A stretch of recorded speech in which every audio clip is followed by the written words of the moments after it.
Hello ladies and gentlemen, this is Rise of the Phoenix, and in this video I'm going to be giving an overview and my opinion on Arnor's Tier 4 units.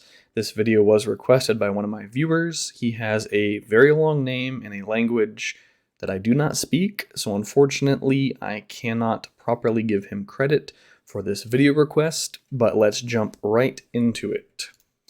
I have had a lot of experience using these Tier 4 units, so I think my opinion should be somewhat accurate and valid, but let's go over their stats for now.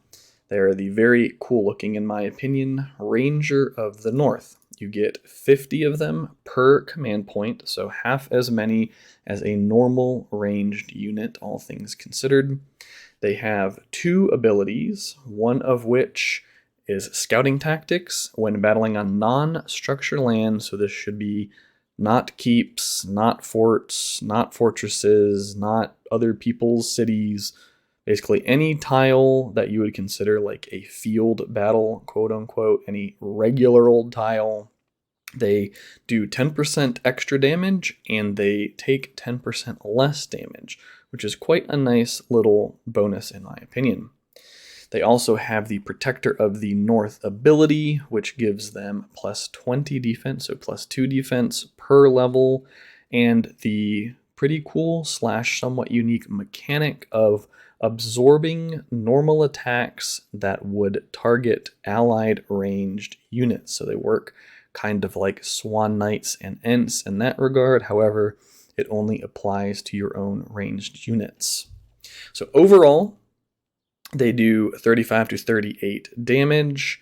That turns out to be roughly 1,825 damage per command point, if my math is correct. So they are actually somewhat on the lower end in terms of overall ranged unit DPS. They are quite significantly behind Sentinels in terms of damage. They're actually even behind the Elf Tier 2 Marksman in terms of average damage.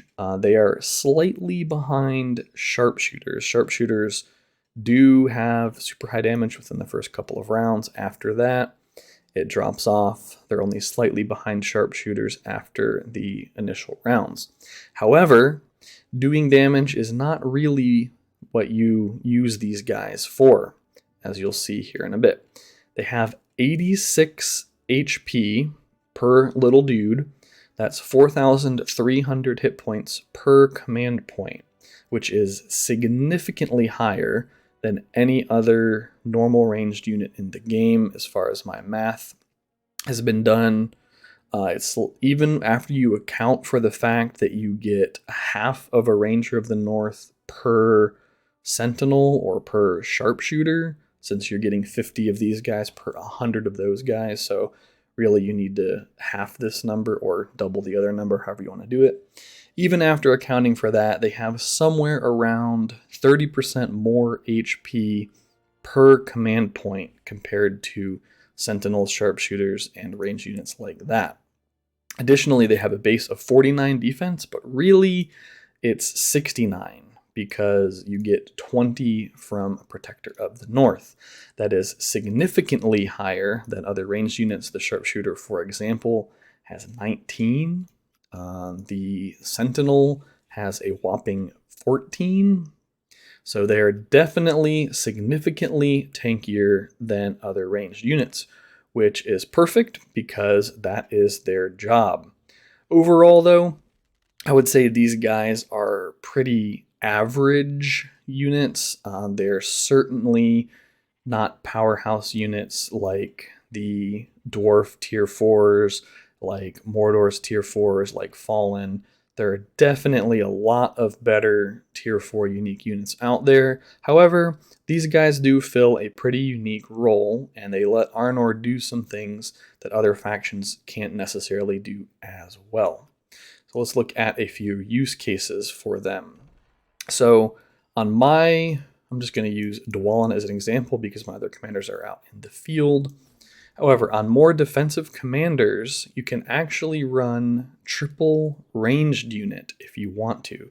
This is particularly applicable to Haldir, potentially applicable to Gandalf and Arwen. Haldir at Respect 5 being the absolute shining example of this type of army setup. Oh man, and because I'm at war, I don't think I have a third ranged unit recruited right now. But we'll just pretend that I do. So because of their ability to protect other ranged units, you can run an army of about 50% Rangers of the North. This example is completely going to fail because of my current war status.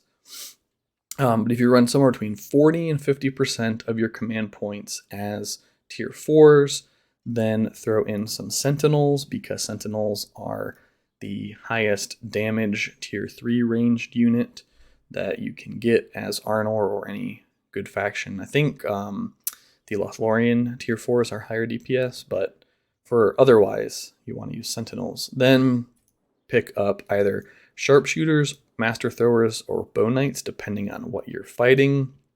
I don't have any of them trained. We'll just pretend that I do and throw them in there as a third ranged unit.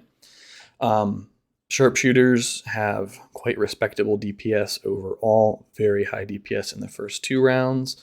Master Throwers obviously being super good to counter trolls, Mumakeels, I guess even Ents, anything that's a large, I don't know, isn't Ent a large? I'm pretty sure Ents are large units. So if you're going to be facing large units, Master Throwers and Bow Knights will be a very good option instead of the Sharpshooter.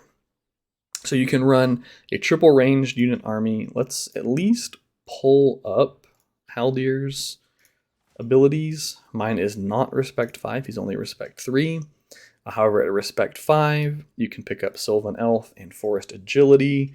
This caps out at like a 20% chance for ranged units to attack twice per round, which is basically 2 extra attacks per ranged unit in a 10-round combat. So if you're running 3 ranged units, then you would get a total of 6 extra attacks, which is actually pretty considerable. This is not very good if you're running only 1 ranged unit, and it's like okay if you're running 2. It does shine if you're running 3, though. That's why I mentioned Haldir. Additionally, you have this Respect 5 title, which gives all of your ranged units extra physical damage, quite a nice boost. He also has a damage received, so if you combine this with Rangers of the North, they're going to be like pretty freaking tanky. They're probably going to be tankier than anything that's not, as far as like tier 3 infantry goes. Anything that's not a Guardian. Obviously, they're less tanky than Iron Warriors, less tanky than Cataphracts and some cavalry units, but this combined with the Rangers of the North 10% damage reduction, they'll be very, very tanky. And then if you want to just use him as a bunker, you can also pick up Fortify. And so what I mean by bunker is you put him on a 200 tile or some other tile where your faction is pushing, you hit the guard button, now he will automatically be defending all adjacent tiles that are your fellowships. That way he's always getting this nice juicy Fortify bonus. So you can see that if you stack Fortify plus this plus the Rangers of the North ability, you're going to have some seriously tanky ranged units, which works out perfectly. That way these guys absorb all of the damage, and your Sharpshooters, Master Throwers, Bow Knights, and particularly your Sentinels will be able to dish out a ton of damage. Another army composition that you can run them in, we'll just pick Dwalin again for good measure. You throw in Rangers of the North, maybe 33% of your army being them, 25 to 33%. Then have 25 to 33% be Sentinels, and then you just slap something tanky like Guardians in front of them. I am currently at war with Rohan, so I have a whole bunch of Guards of the Tower trained for obvious reasons. They would do the job as well. But yeah, you want a good number of ranged units, and essentially what's going to happen is your melee units are going to tank everything at first. They're probably going to get crushed. So if you do run armies like this frequently, I would highly advise you to train. You have four conscription queues, train like Guardians and Guards of the Tower. That way you can start swapping them in and out as you start losing troops. Potentially, you could run 3 queues as melee units. Throw some Cataphracts in there. They are some of the tankiest tier 3 units in the game that I've seen. And then, yeah, just conscript your ranged troops.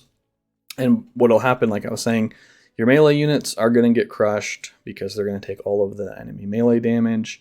And then your Rangers of the North will start taking over the tanking job because they're going to absorb attacks that would hit your Sentinels. And while all of this is happening, your Sentinels are just sitting there attacking away with their full strength because hopefully they haven't really taken any damage. They're only going to get hit by focus damages and like special attacks. So yeah, they should really survive and really sit there and do a ton of damage. Alrighty, that's it for this video. I hope you learned something useful. If you enjoyed it, please consider liking and subscribing to my channel and leave a comment down below. I'll see you in the next one. Rise of the Phoenix, over and out.